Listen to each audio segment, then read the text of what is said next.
20 साल, 20/20 दूरदर्शिता। आज से 20 साल पहले बीटल्स ने 1 जून 1967 को sergeant papers lonely hearts club band album release किया। यह तुरंत सफल हो गया, वाणिज्यिक और आलोचनात्मक सफलता के शिखर पर पहुंच गया। यह एल्बम इंग्लैंड में एल्बम चार्ट के शिखर पर 27 सप्ताह रहा और अमेरिका में 15 सप्ताह तक नंबर 1 रहा। टाइम मैगजीन ने सार्जेंट पेपर्स को संगीत की प्रगति में एक ऐतिहासिक मोड़ कहा था। इसने 1968 में 4 ग्रैमी अवार्ड्स जीते, साथ ही एल्बम ऑफ द ईयर भी जीता। यह सम्मान पाने वाला यह पहला रॉक एल्बम था। रिच डैड पुअर डैड मेरे 50वें जन्मदिन पर 8 अप्रैल 1997 को रिलीज हुई थी। द बीटल्स कहानी के विपरीत यह पुस्तक तुरंत सफल नहीं हुई, ना तो वाणिज्यिक दृष्टि से, न ही आलोचनात्मक दृष्टि से। वास्तव में पुस्तक के प्रकाशन और इसके बाद उठे आलोचना के तूफान इसके एकदम विपरीत थे। रिच डैड पुअर डैड को मूलतः स्वयं प्रकाशित किया गया था, क्योंकि हम जिस भी पुस्तक प्रकाशक के पास गए, हर एक ने मेरी पुस्तक को ठुकरा दिया। अस्वीकृति के कुछ पत्रों में इस तरह की टिप्पणियां थीं। आप ये नहीं जानते कि आप किस बारे में बात कर रहे हैं। मैंने सीखा कि ज्यादातर प्रकाशक मेरे अमीर डैडी के बजाय मेरे उच्च शिक्षित गरीब डैडी की तरह अधिक थे। ज्यादातर प्रकाशक पैसे के बारे में मेरे अमीर डैडी के सबकों से सहमत नहीं थे, मेरे गरीब डैडी की तरह। 20 साल बाद 1997 में रिच डैड पुअर डैड एक चेतावनी थी, भविष्य के बारे में सबकों की पुस्तक। 20 साल बाद संसार के करोड़ों लोग मेरे अमीर डैडी की भविष्य के बारे में चेतावनियों और सबकों के बारे में ज्यादा जागरूक हो चुके हैं। 20/20 दूरदर्शिता के साथ कई लोगों ने कहा है कि उनके सबक भविष्यदर्शी थे, भविष्यवाणियां सच हो गईं। इनमें से कुछ सबक ये हैं। अमीर डैडी का सबक 1, अमीर लोग पैसे के लिए काम नहीं करते। 20 साल पहले कई प्रकाशकों ने मेरी पुस्तक को अस्वीकार कर दिया था, क्योंकि वे अमीर डैडी के पहले सबक से सहमत नहीं थे। आज लोग अमीरों और बाकी हर व्यक्ति के बीच की बढ़ती खाई के बारे में ज्यादा जागरूक हैं। 1993 और 2010 के बीच अमेरिका की राष्ट्रीय आमदनी में 50% से ज्यादा वृद्धि सबसे दौलतमंद 1% लोगों के पास गई। तब से स्थितियां बदतर ही हुई हैं। यूनिवर्सिटी ऑफ कैलिफोर्निया के अर्थशास्त्रियों ने पाया है कि 2009 और 2012 के बीच 95% आय उन्हीं सबसे दौलतमंद 1% व्यक्तियों के पास गई। सबक: आय में वृद्धियां कर्मचारियों के नहीं, उद्यमियों और निवेशकों के पास जा रही हैं, उन लोगों के पास नहीं जो पैसे के लिए काम करते हैं। अमीर डैडी का सबक: बचत करने वाले पराजित होते हैं। 20 साल पहले ज्यादातर प्रकाशक अमीर डैडी के इस सबक से पुरजोर तरीके से असहमत थे। गरीब और मध्य वर्ग के लिए पैसे बचाना एक धर्म है, गरीबी से आर्थिक मुक्ति है और क्रूर संसार से सुरक्षा है। कई लोगों को तो ऐसा लगा जैसे बचत करने वालों को पराजित कहना ईश निंदा है। सबक: एक चित्र 1000 शब्दों जितना मूल्यवान होता है। डाउ जोन्स इंडस्ट्रियल एवरेज के 120 सालों के चार्ट पर नजर डालें और आपको दिख जाएगा कि बचत करने वाले क्यों और कैसे पराजित होते हैं। चार्ट दिखाता है कि इस नई सदी के शुरुआती 10 वर्षों में शेयर बाजार में 3 भारी क्रैश हुए हैं। इसके चार्ट को देखने के लिए आप साथ में दी गई PDF फाइल के पेज नंबर 1 को देखें।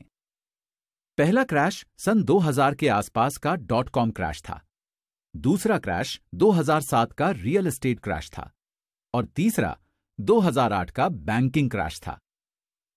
1929 का भीमकाय क्रैश।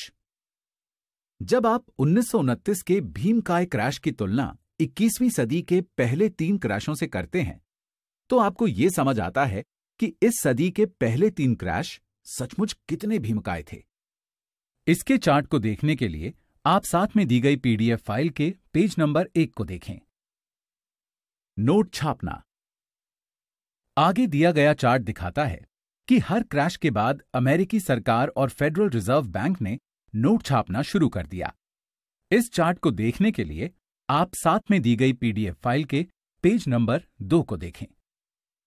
अमीर को बचाना। 2000 से 2016 के बीच अर्थव्यवस्था को बचाने के नाम पर पूरे संसार के बैंक ब्याज दरों में कटौती करते रहे और नोट छापते रहे। हालांकि हमारे लीडर हमें यह विश्वास दिलाना चाहते थे कि वे संसार को बचा रहे थे, लेकिन सच्चाई तो यह थी कि अमीर लोग खुद को बचा रहे थे और गरीब तथा मध्य वर्गीय लोगों को बस के नीचे फेंक रहे थे। आज कई देशों में ब्याज दर 0 से भी कम है, इसीलिए बचत करने वाले पराजित होते हैं। आज सबसे ज्यादा पराजित लोग गरीब और मध्य वर्गीय हैं, जो पैसे के लिए काम करते हैं और पैसे बचाते हैं। अमीर डैडी का सबक। आपका मकान संपत्ति नहीं है।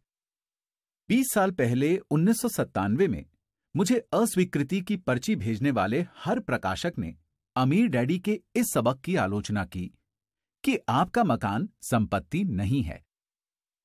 10 साल बाद 2007 में जब सब प्राइम कर्जदारों ने अपने सब प्राइम मॉर्गेज की किस्त चुकाना बंद कर दी, तो संसार का रियल एस्टेट बुलबुला फूट गया और करोड़ों मकान मालिकों को इस सबक की सच्चाई कठोर तरीके से पता चली।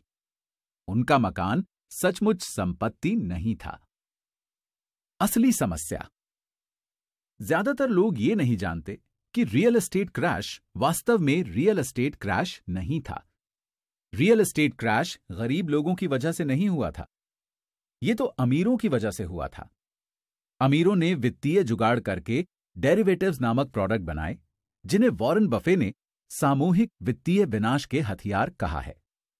जब सामूहिक विनाश के इन वित्तीय हथियारों में विस्फोट हुआ, तो रियल एस्टेट मार्केट क्रैश हो गया और दोष गरीब सब प्राइम कर्ज लेने वालों पर मढ़ा गया। 2007 में वित्तीय डेरिवेटिव्स में लगभग $700 ट्रिलियन थे। आज ये अनुमान लगाया जाता है कि वित्तीय डेरिवेटिव्स में 1.2 क्वाड्रिलियन डॉलर हैं। दूसरे शब्दों में, असली समस्या कम नहीं हुई है, बल्कि ज्यादा बढ़ गई है। अमीर डैडी का सबक। अमीर लोग कम टैक्स क्यों देते हैं? 20 साल पहले कई प्रकाशकों ने यह उजागर करने के लिए रिच डैड पुअर डैड की आलोचना की थी कि अमीर लोग टैक्स में कम कैसे और क्यों देते हैं। एक ने कहा कि यह सबक गैर कानूनी है।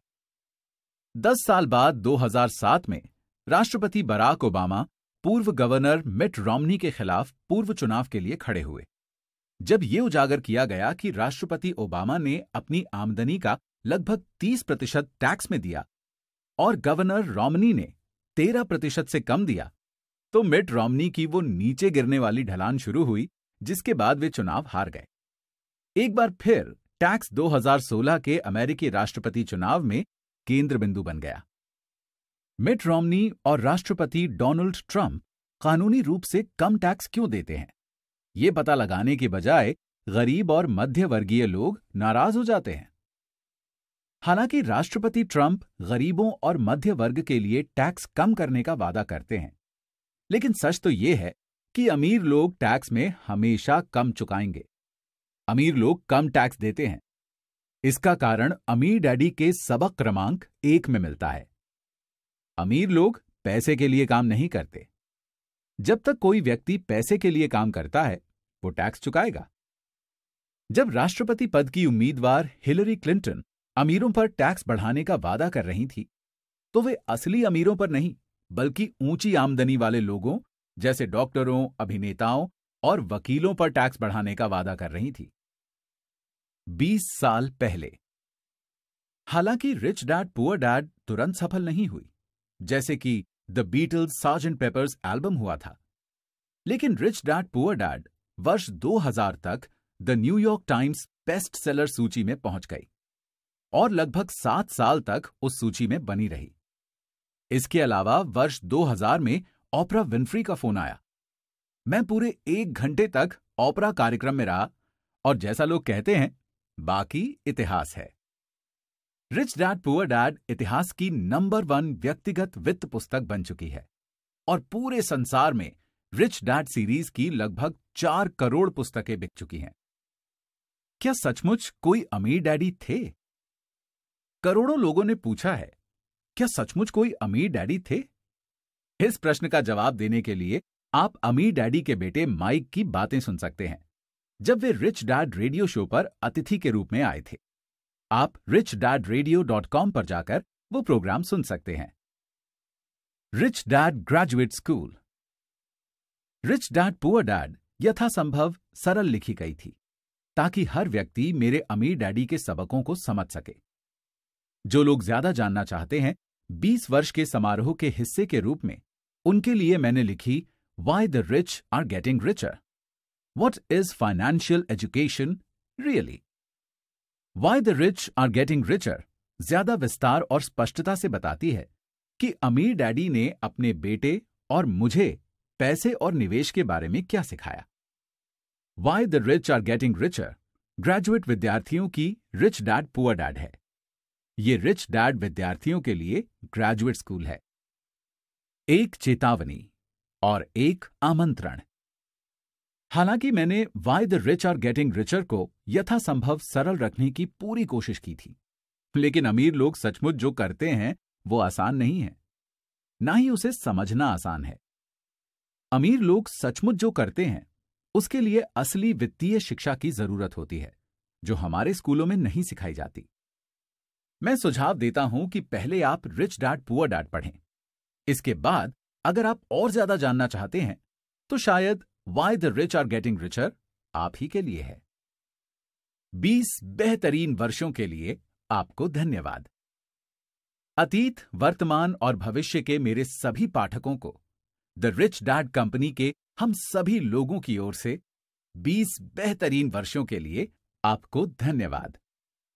मानवता के वित्तीय कल्याण को ऊपर उठाना हमारा मिशन है, और ये एक समय में एक जीवन और एक व्यक्ति से शुरू होता है।